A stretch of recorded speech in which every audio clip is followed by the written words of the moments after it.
Hola!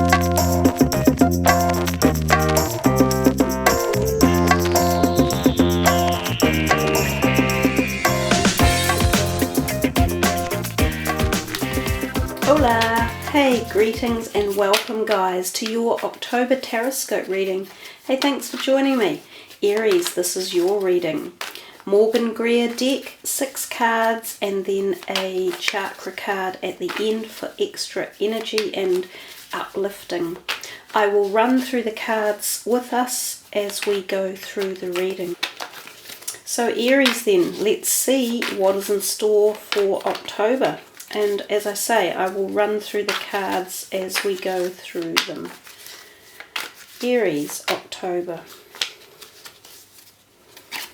The first card is the present. The second card is hidden influences. The third card is obstacles. The fourth card is attitude of others. The fifth is what you should do. And the sixth is the overall energy or outcome card.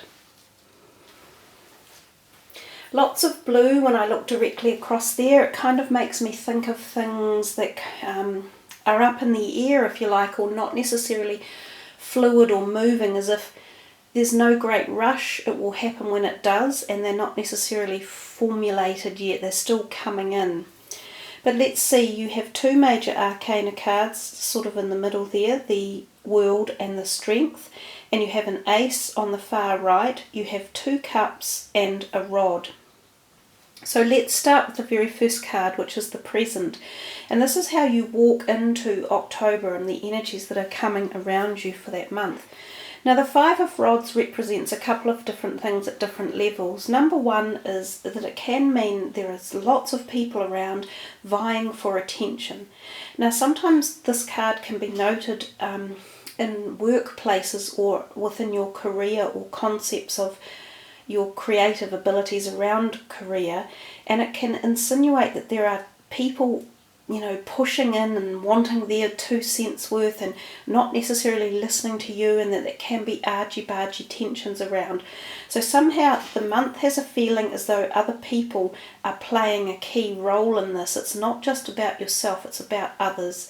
So at your workplace or in the field of your career, or if you're not a working person, it might be your creative part of your life, there are other people with ideas and they want attention and they're possibly vying for the same type of thing that you might be.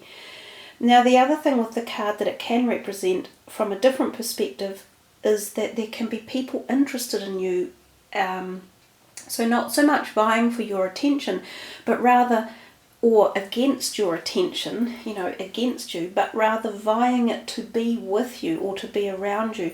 Now this can also mean suitors, so there might be people interested in you, and you can think, oh my goodness, where's all this coming from? What's all this about? And as well, it could be that some of you who are in the market looking for people are attracted to people who other people are attracted to. Whatever you want to take the card, and however, it means that there's more than one person involved. 5 is a good number to think about, or if not more, and obviously the number 5 will have an impact in that month of October somehow. So we move to the next card, which is the hidden influences. So these are things that you don't necessarily know about yet that can be positives one way or another that will have an effect on the energy of the month. The World card is often considered to be a card of endings, because we see the woman in the middle draped in a sort of a cloth of some sort, and she's surrounded in this wreath or laurel. She has completed some sort of journey and she has a sense of freedom about her. Now it's a nice card to have, but it can actually insinuate that it is the end of an epic journey or a cycle within your life that is coming to fruition, and you are about to move on to some sort of new dynamic within this, or a new project or a new direction. The card can also mean that there is world travel involved. So oftentimes this can be when people go on an overseas trip. So there is definitely travel within that card that has the feeling of it. If it's not physical travel, it can be travel of the mind or the experiences that you are involved in. You can also sometimes meet some of these people of which we have I have to think about this one.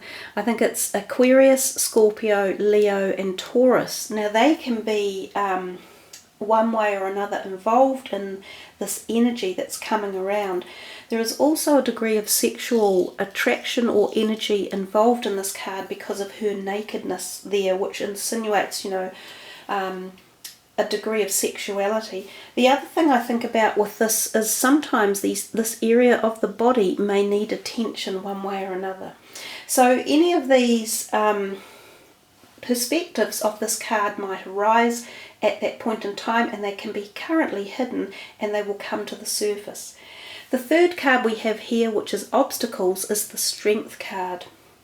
So when it's an obstacles card, we have to sit there and think, so why would strength be an obstacle? Because maybe that you're pushing too hard for something, or within a certain subject, or around somebody, or a relationship. So maybe the idea is that you need to back off and review it from a different perspective. The Strength card is not about physical strength, but it could be. It is more about emotional or psychological strength. So whether or not there's a situation around you that you need to rethink or re-strategize, that's a possibility with the Strength card, and given it's sitting in the obstacle. So remember to utilize your intelligence in situations, and if you feel as though you're butting your head against a brick wall or it's creating more tension, then change your direction or change the way it's headed. See if you can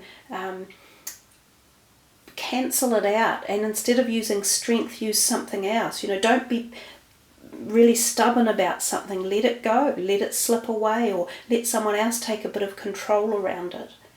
Now we come to the next card, which is the fourth one, and we see here that is attitudes of others around you. Now, the ecliptical moon up here in this corner gives us the feeling that this could be involved with the recent eclipses that have been in September and August, and that there could be energy from that is making people around you or in your life situations behave in a way that perhaps they hadn't been before, or that they are going through changes. This card is very much about changes. It is about leaving things behind and moving into the future. And oftentimes it is a feeling of leaving love behind, or something that has connected with you at a very intense heart level. These can be love relationships, or they can be relationships that, family relationships, or your best friend or your sibling or something like that. But somehow there has been some discord or disharmony or imbalance within this relationship with some people around you, and they are taking leave and heading in a new direction. So you may have to support these people in this month, or you may see that people in your life are leaving and moving away for whatever reason.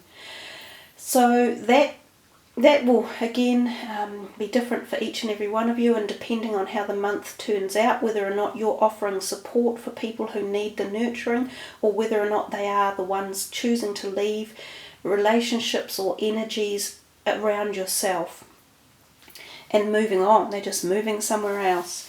We get to this fifth card, and it says what you should do in the situation or in the month, or your actions you should take, and this is the Ace of Swords.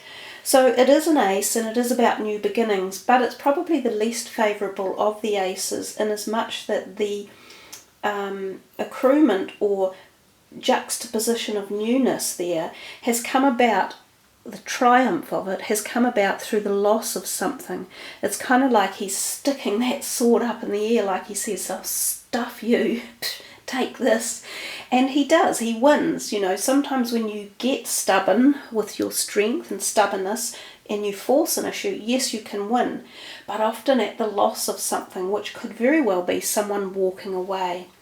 Now, if this is what you choose, then so be it. It's a path of ultimately successful for yourself, but there can be detriments along the way. This is quite often a card that turns up in times of divorce or separation procedures, or when businesses fall apart and contractual obligations must be severed and moved apart. So the good outcome from that is that usually you go on to be in a happier and a better place anyhow, and it's the beginnings of new journeys, but it's often brought about with the need for communication.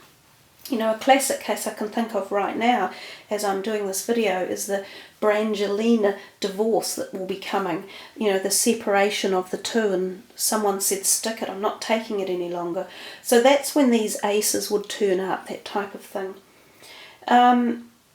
We come to the bottom card, which is the Page of Cups, which is your overall energy. Now, he's a younger person. Doesn't have to be a him, it can be a girl. It's a fairly sort of androgynous looking card, and often a water sign energy, but usually a younger person.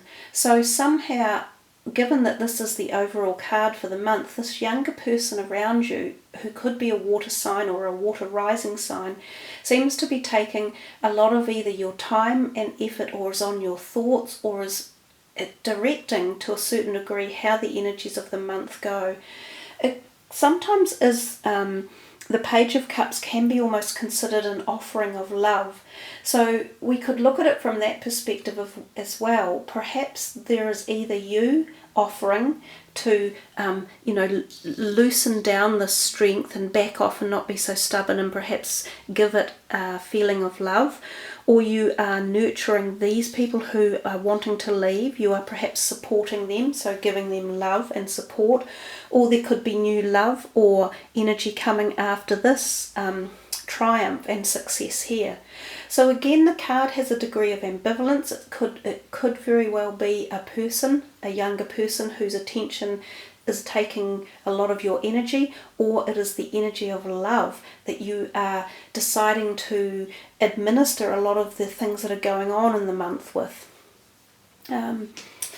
So interesting reading. As I said in the very beginning, and I think it's played through quite well, when you see a lot of the blue in the cards, it's almost as if they're still up in the air and they haven't quite transpired as to which way they will go, or how or when the timing will be actually perfected.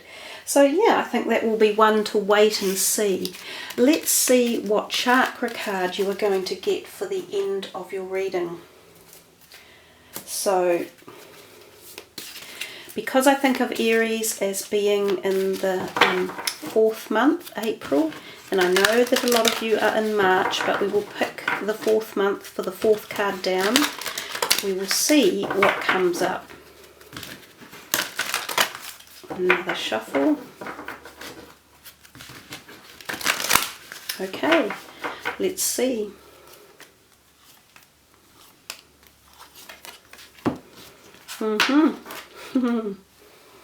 Well, so it turns out that this one here perhaps was, I'm waiting for it, perhaps was the energy of love in the month. So we have some beautiful green stones that could go there. Perhaps that one's a bit big, but that one's really works well with it as well. I'll zoom it in a little bit. There is nothing more profound than the energy of love. There is nothing greater. We come here to experience it at every level. Self-love, love for others, love for the planet, love for your soul, your physical being, everything. So it's a profound message to receive, and a beautiful one indeed, and comes to us from the green chakra or the heart chakra. Kindness, benevolence, sharing and receiving. Let's read the words from the book. By awakening your true love of self, you ignite your ability to give and receive true love in your world. It's early morning or late afternoon. You've been gone all day, or maybe just for 5 minutes. You're in a great mood, or perhaps you're really stressed out. It doesn't really matter to me. Here I am, fully present, fully connected, truly devoted, ready to play, ready to walk, ready just to be. I ask nothing of you but to bring your presence here so I can share the energy that I have in my heart for you and all of life. It's overflowing, it's insuppressible, it's unconditional love. And I don't know how many of you have dogs, but I have always had a dog, and I They do just offer the most special, beautiful love. You can look into a dog's eyes and you just melt. Anyhow, the card messages: love is the most healing, harmonizing and awakening energy to ever move through our bodies. When we are able to truly give and receive love with no attachment, we ignite an inner flame within ourselves that energizes and illuminates every aspect of our life. This card encourages you to experience yourself giving, not because of what you will receive in return, but for the profound pleasure of giving.